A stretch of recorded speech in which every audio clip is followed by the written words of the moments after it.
Good afternoon future advocates. चलिए, स्वास्थ्य advocates के साथ आज हम पढ़ेंगे कंटिंजेंट कॉन्ट्रैक्ट। सेक्शन 31 टू 36 के अंदर गवर्न करता है कंटिंजेंट कॉन्ट्रैक्ट का कॉन्सेप्ट। आईसीए ने हमें बताया है, आईसीए क्या कहता है कि सेक्शन 31 के अंदर मैं बोल रहा हूँ कि कंटिंजेंट कॉन्ट्रैक्ट की डेफिनेशन क्या होती है। तो दोस्तों चलिए शुरू करते हैं। तो आईसीए मेरे को बताता है भाई कि सेक्शन 31 के अंदर क्या मैं बोल रहा हूँ। मैं सेक्शन 31 के अंदर आपको बताऊंगा, क्या बताऊंगा, कंटिंजेंट कॉन्ट्रैक्ट की डेफिनेशन। तो हम पहले ये पढ़ेंगे कि कंटिंजेंट कॉन्ट्रैक्ट कहाँ पे लाई करता है। कंटिंजेंट कॉन्ट्रैक्ट लाई करेगा सेक्शन 31 के अंदर। ये आईसीए 1872 के अंदर ही आता है। ये चैप्टर 3 के अंदर आएगा। कहाँ आएगा? चैप्टर 3 के अंदर आएगा। ठीक है। A contract dependent on a future uncertain event is known as contingent contract।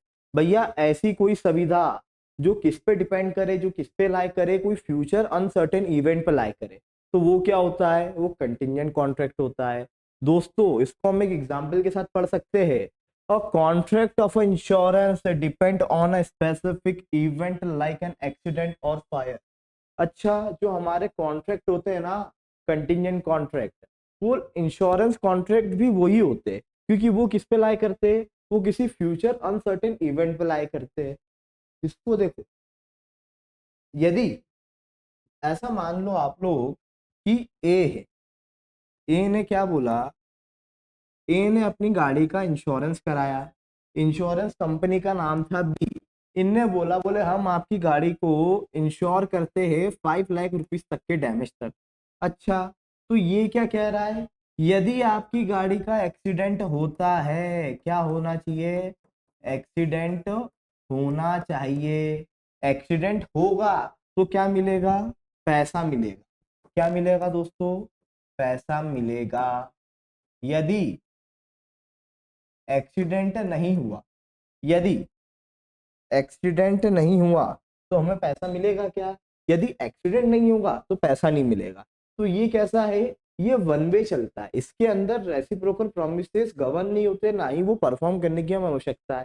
ठीक है, आगे बढ़ते हैं। A contingent contract is a contract. Contingent contract कैसे कॉन्ट्रैक्ट होते हैं? या तो हमें यहाँ पे कुछ करना है, या तो हमें यहाँ पे कुछ नहीं करना है, डू समथिंग और नॉट टू डू समथिंग। अच्छा, और ये क्या करे? If some event collateral to such contract. Collateral का मीनिंग होता है जुड़ा हुआ। ऐसे कोई इवेंट जो कॉन्ट्रैक्ट के साथ में क्या हो? कोलैटरल हो, जुड़े हुए हो, तो या तो वो होंगे या तो वो नहीं होंगे। डस हैपन और डस नॉट हैपन। अच्छा, हमने ये भी समझ लिया, ये भी समझ लिया। पर ये सारी चीजें क्या है दोस्तों? हमारे जो कंटिंजेंट कॉन्ट्रैक्ट होते हैं ना, ये वन वे चलते हैं। वन वे मतलब आपकी यदि गाड़ी का एक्सीडेंट हुआ है, ये मेरी मान लो, ये मेरी कार है, ठीक है, ये मेरी कार है। यदि ये जाके इस दीवार में भिड़ जाती है और इसका कचुम्बर बन जाता है, ये खत्म हो जाती है, तो मेरे को, जब मैंने बी से अपनी कार को क्या करवाया था? इंडेमनीफाई करवाया था।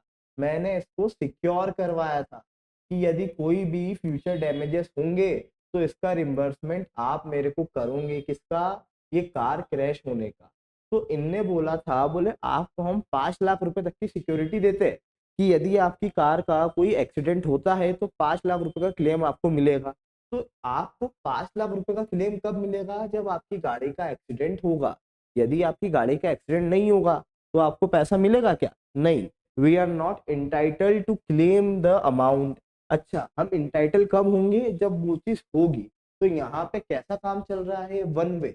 आपको परफॉर्म करना पड़ेगा और इसको एक ही तरफ से परफॉर्म करना है। ठीक है। यहाँ पे रेसिप्रोकल प्रोमिसेस, रेसिप्रोकल प्रोमिनेस प्रोमिसेस की डेफिनेशन दोस्तों सेक्शन 2F के अंदर दी हुई है। ये क्या होते हैं? यहाँ पे आपको क्या करना पड़ता है ना, सेक्शन 2F कहता है कि आपको दोनों तरफ से चीजें, प्रॉमिस को परफॉर्म करना पड़ता है। यदि आपने प्रॉमिसेस को परफॉर्म करा है दोनों तरफ के, तो आपको क्या होगा? वो सेक्शन 2F के अंदर गवर्न होगा। तो यहाँ पे रेसिप्रोकल प्रोमिसेस नहीं चलते। ठीक है। कॉन्ट्रैक्ट ऑफ इंडेमनिटी, गारंटी और इंश्योरेंस, ये कंटिंजेंट कॉन्ट्रैक्ट ही है दोस्तों। यदि आपने किसी चीज को इंडेमनीफाई कराया है, इंश्योर करवाया है, या आपने किसी को गारंटी दी है, तो वो क्या है? वो कंटिंजेंट कॉन्ट्रैक्ट है। और लाइफ इंश्योरेंस भी दोस्तों कंटिंजेंट कॉन्ट्रैक्ट के अंदर ही आती है, क्योंकि आपको एलआईसी पैसा कब देगा, जीवन के साथ भी जीवन के बाद भी। जीवन के साथ में तो आपको एलआईसी को पैसा देना है, पर जब आपकी मृत्यु हो जाएगी तो आपको एलआईसी पैसा देगा। तो आपको एलआईसी पैसा कब देगा, जब आपकी मृत्यु हो जाएगी तभी आपको एलआईसी पैसा देगा। यदि आप जीवित हो तो आपको एलआईसी पैसा नहीं देगा, क्योंकि ये कैसे कॉन्ट्रैक्ट होते हैं, ये कंटिंजेंट कॉन्ट्रैक्ट होते हैं। ये किस पे लाई करते हैं, future on the happening of future uncertain event पे लाई करते हैं। ठीक है, चलिए दोस्तों सेक्शन 31 की डेफिनेशन हम पढ़ लेते हैं एक बार। A contingent contract is enforceable only if a specific uncertain event happen और डज नॉट हैपन, ये हमने अभी पढ़ा था। ठीक है, आगे बढ़ते हैं। अच्छा, सेक्शन 32 बात करता है इन्फोर्सबिलिटी ऑफ अनसर्टेन इवेंट। ये कैसा है, ये पॉजिटिव सेंस में दोस्तों, ये किसी चीज की हैपनिंग पे आपको कंटिंजेंसी बताएगा। यदि कोई चीज होगी तो आपको पैसा मिलेगा, यदि नहीं होगी तो वो क्या हो जाएगा, वॉइड हो जाएगा। इसको हम ऐसे समझते हैं, जैसे ए ने बी से बोला, ए ने बी से क्या बोला कि भाई मैं तेरे को 5 लाख रुपए दूंगा, किसके बदले में दूंगा, यदि कल क्या होगी, यदि कल बारिश हुई तो।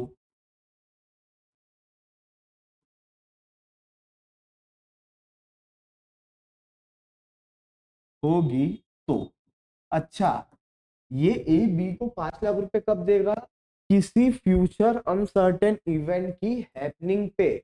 यदि बारिश होगी तो इसको क्या मिलेंगे, 5 लाख रुपए मिलेंगे। यदि बारिश नहीं होगी तो ए को 5 लाख रुपए मिलेंगे क्या, नहीं, क्योंकि हमने 31 के अंदर पढ़ा था यहाँ पे रेसिप्रोकल प्रोमिसेस क्या होते हैं, अब्सेंट होते हैं। रेसिप्रोकल प्रोमिसेस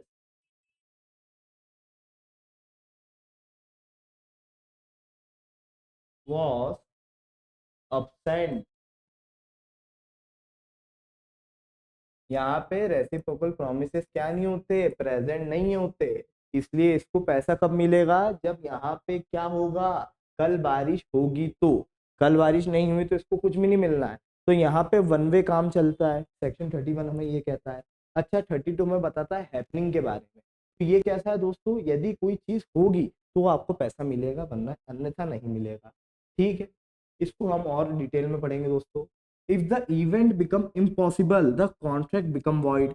यदि क्या हो, यदि कल बारिश नहीं हुई तो कॉन्ट्रैक्ट क्या हो जाएगा, वॉइड हो जाएगा। देखिए, यदि कल यदि कल बारिश होगी तो इसको पैसे मिलेंगे, यदि कल बारिश नहीं होगी, इन केस यदि बारिश नहीं हुई तो कॉन्ट्रैक्ट क्या हो जाएगा, हमारा कॉन्ट्रैक्ट हो जाएगा वॉइड। क्यों, क्योंकि भैया बारिश तो हुई नहीं और मेरे को रेसिप्रोकल प्रोमिसेस परफॉर्म नहीं करने हैं, तो हमारा कॉन्ट्रैक्ट हो जाएगा वॉइड। सेक्शन 32 में इतनी सी बात बताता है दोस्तों। अब आगे बढ़ते हैं। 33 है ना, नेगेटिव सेंस। ये बात करता है कोई भी फ्यूचर अनसर्टेन इवेंट की नॉट हैपनिंग। यदि कल बारिश नहीं हुई तो ए बी को 5 लाख रुपए देगा, पर यदि बारिश हो जाती है तो कॉन्ट्रैक्ट क्या हो जाएगा, वॉइड हो जाएगा। देखिए, if the event occur the contract become void, if the event was not occur contract become valid। इसको हम ऐसे देखेंगे, ए ने बी को बोला कि मैं तेरे को 10 लाख रुपए दूंगा भाई, यदि क्या हो, यदि कल हमारी टीम जीत गई तो। जीत गई तो, इनने क्या बोला, जीत गई तो पैसा दूंगा, हार गई तो पैसा नहीं दूंगा। यहाँ पे क्या हो रहा है, यहाँ पे जीतेगी तो आपको पैसा मिलेगा, हारेगी तो पैसा नहीं मिलेगा। पर 33 क्या कहता है, हमें चीजों को पढ़ना है नेगेटिव सेंस में, नहीं होने पर। तो देखो, if the event occur the contract become void. यदि वो जीत जाती है तो कॉन्ट्रैक्ट क्या हो जाएगा, वॉइड हो जाएगा। पर यदि वो नहीं जीतती है, यदि वो नहीं जीतती है तो कॉन्ट्रैक्ट इसको क्या मिलेगा, पैसा मिलेगा, और हमारा कॉन्ट्रैक्ट क्या हो जाएगा, वैलिड हो जाएगा दोस्तों। क्या हो जाएगा, वैलिड हो जाएगा। क्यों, क्योंकि टीम नहीं जीती। पर यदि जीत गई तो कॉन्ट्रैक्ट वॉइड हो जाएगा, क्योंकि हमने यहाँ पे पढ़ा है कि हमारे को क्या करना है, नॉट हैपनिंग पे करना है। हैपनिंग पे 32 के अंदर है, 33 के अंदर नॉट हैपनिंग पे। ठीक है, एक इलस्ट्रेशन और पढ़ेंगे हम इसका। A agreed to pay B 5,000 rupees if a train does not arrive by 10 a.m. if it arrive on time as obligations and यदि ट्रेन 10 बजे तक नहीं पहुंचती है तो मेरी को क्या मिलेंगे, पैसे मिलेंगे। पर यदि पहुंच जाती है तो मेरी ऑब्लिगेशंस क्या हो जाती है, खत्म हो जाती है, क्योंकि कॉन्ट्रैक्ट क्या हो गया, वॉइड हो गया, वैलिड नहीं है।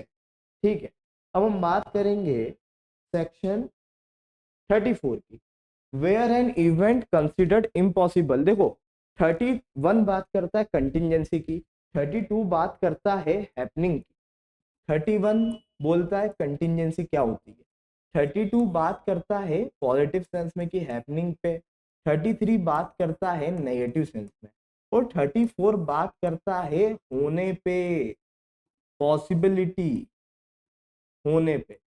ठीक है, देखो where an event become impossible if a future event is controlled by a person's action the contract is void if they prevent it।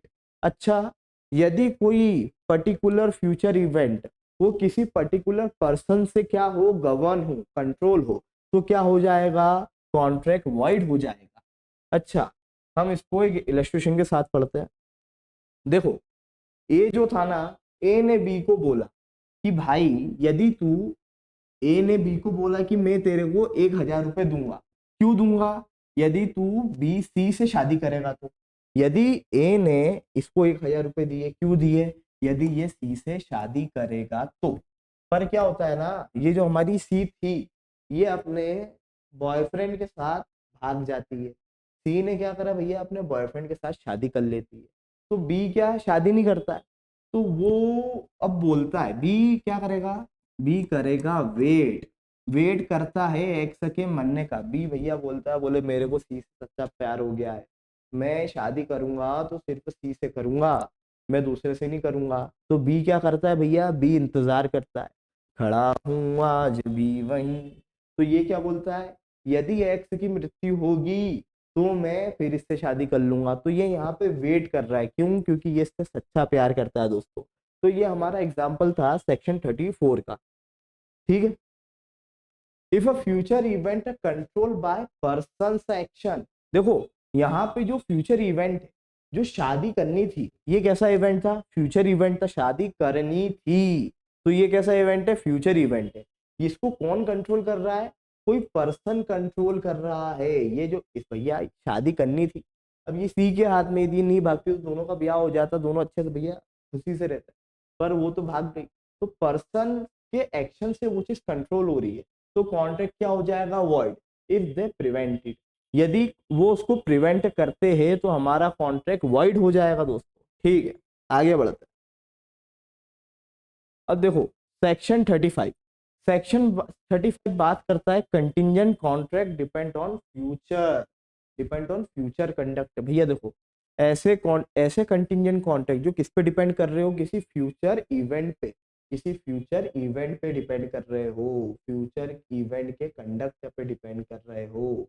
ठीक है, if a contract depend on how a person act at any indefinite time it become a void if it can not happen. देखो भैया उनने क्या करा, एक indefinite time दे दिया, यदि उस चीज पे कोई कॉन्ट्रैक्ट हैपन हो जाता तो वो क्या हो जाएगा, वॉइड हो जाएगा।